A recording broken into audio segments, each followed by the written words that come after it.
Welcome, in front of me is a Samsung S25 FE, and today I will show you how you can put this device into recovery mode.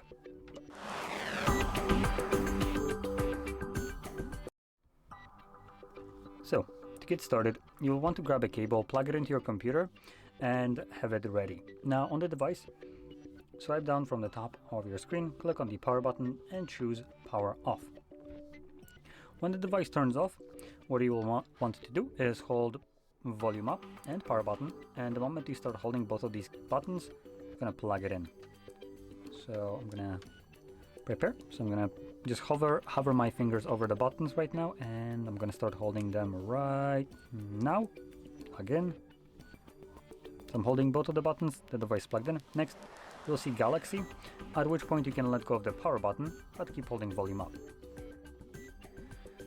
And here's our recovery mode. In here, we can get rid of the cable. It's only needed to boot us into the recovery mode, and past that point, it serves no purpose.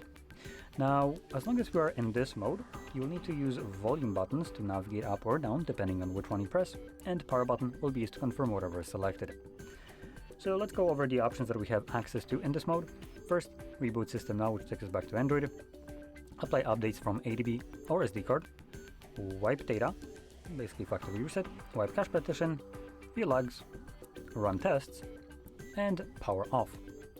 I'm gonna jump to the first option by clicking the button down once more and confirming it with the power button.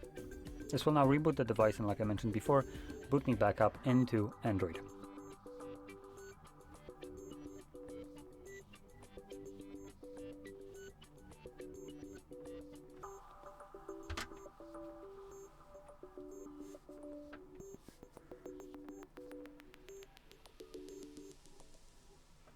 And here we go. So, if you found this video helpful, don't forget to hit like, subscribe, and thanks for watching.